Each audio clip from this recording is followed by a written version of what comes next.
today's topic will be what is the salary of a nursing officer 23-24 years के हो और आप 90 plus thousands आपकी earning. X category city is a city जिसकी population 50 lakh हो या 50 लाख से ऊपर हो, तो those cities comes under X category. Hi everyone and welcome back to my YouTube channel.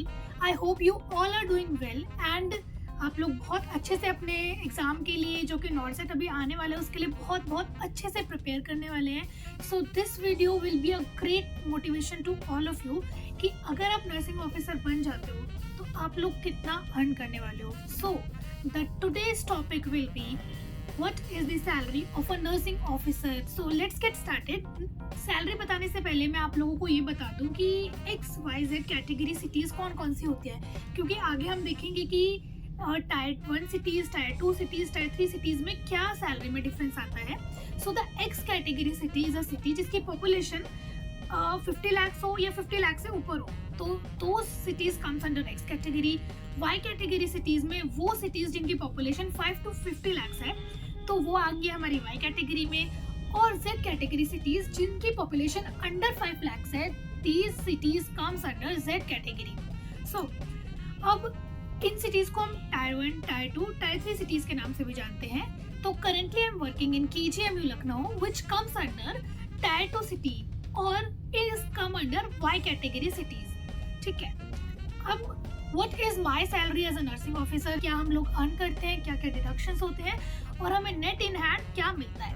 So let's get started. उसके लिए I need my pay slip. सो जो बेसिक पे होता है नर्सिंग ऑफिसर का, जो लगते ही लगता है, इट इज 44,900। ये हमारा होता है बेसिक पे एज अ नर्सिंग ऑफिसर जब हम लगेंगे एज अ फ्रेशर। ये फ्रेशर का बेसिक पे। इसके अंदर हमारे एड-ऑन्स होते हैं, हमारे TA, DA, कुछ हमें अलाउंसेस मिलते हैं जिनको मिलाकर हमारी सैलरी बहुत ज्यादा बढ़ जाती है। तो बेसिक पे तो आपको पता चल गया, इट इज 44,900। अब इसके अंदर क्या क्या एडिशंस होती हैं, तो first one is DNS allowance which is 23,797। ये मेरे लास्ट मंथ की पे स्लिप है और इसमें पहले हमारा DNS अलाउंस थोड़ा कम था लेकिन अभी बढ़कर 23,797 हो गया है। तो ये जो मैं आपको बोल रही हूँ ना, अब ये सब एक कॉपी पे लिखते जाना और ऐड ऑन करते जाना कि कितना एंड में बनेगा। ठीक है, इसके बाद हमारा DA on TA है। DA on TA हमारा मिलता है हमको 1908 रुपये हमें मिलता है DA on TA, और transport allowance is 3600 and nursing allowance is 9,000 rupees. अब इसके अंदर एक और एडिशन होती है which is house rental allowance. So जो हाउस रेंटल अलाउंस होता है वो X, Y और Z, टायर 1, टायर 2, टायर 3 इन तीनों सिटीज में अलग अलग होता है। जब हमारा DA, अभी करेंटली हमारा DA 50% है, तो 50% जब हो गया है तो इस केस में हमारा जो DA होगा HRA होगा X कैटेगरी में, it will be 30% of the basic salary. Y categories में होगा it will be 20% of basic salary and Z category में होगा 10% of the basic salary. X, Y, Z categories में है हमारा 30%, 20% and 10% of the basic salary. But currently I am not getting HRA क्योंकि मैंने अभी 6 मंथ्स बैक ही join किया है। I am just a fresher now. तो अभी मतलब मेरे डॉक्यूमेंट्स अभी जस्ट सबमिट हुए हैं, लेकिन हाँ I guess within 2 to 3 months I will get all the HRA जो कि अभी तक मेरा रुका हुआ है, वो एक साथ एरियर बन के आ जाएगा। तो तब मैं आपको एग्जैक्ट बता पाऊंगी कि कितना हमारा HRA आया है। तो अभी तक के लिए इतना ही है कि 20% of my basic salary will be my HRA, तो जो कि एक और एडिशन होने वाली है। तो इन सबको मिलाकर विदाउट HRA इज 83,205। ये हमारा विदाउट HRA है। HRA भी आप मान लो 8 to 9,000 शायद से होना ही होना है। ठीक है, तो आप ये देख लो कि इसमें और इतने ऐड कर दो तो मतलब 90 प्लस तो है ही basic salary in Y category cities. तो इतना हमारी सैलरी है।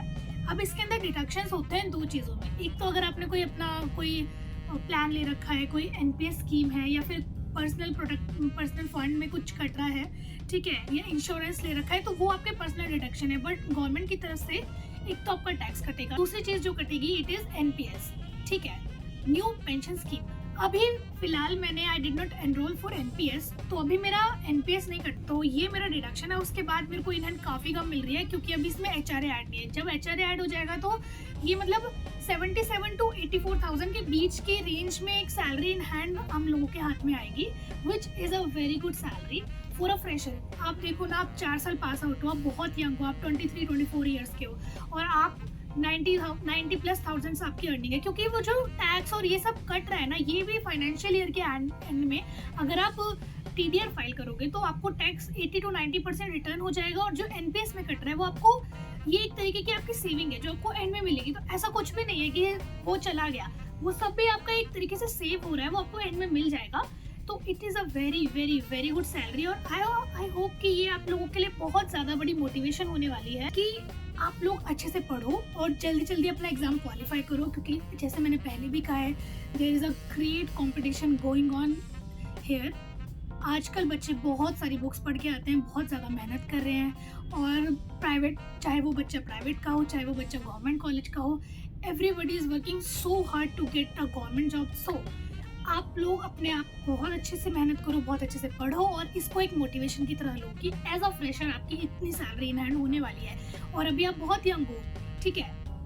So that's it for today's video. I hope आप लोगों की क्वेरी सब हो गई होंगी, और ये सब जितना भी मैंने आपको बताया, आप सब उन सभी चीज़ों को ऐड कर लो, आप लोग खुद ही ऐड करके देख लो कि कितना एक बेसिक पे होता है हम लोगों का, नेट पे कितना है, डिडक्शंस कितना है, और जो भी डिडक्ट हो रहा है वो आपको एक तरीके से सेविंग्स ही हो रही है, तो वो आपको एनपीएस तो आपको रिटायरमेंट के बाद आपको पे ऑफ करेगा, और जो टैक्स है वो साल के मतलब मार्च एंड में या फाइनेंशियल ईयर के एंड में आप टीडीआर फाइल करोगे तब आपको रिटर्न हो जाएगा।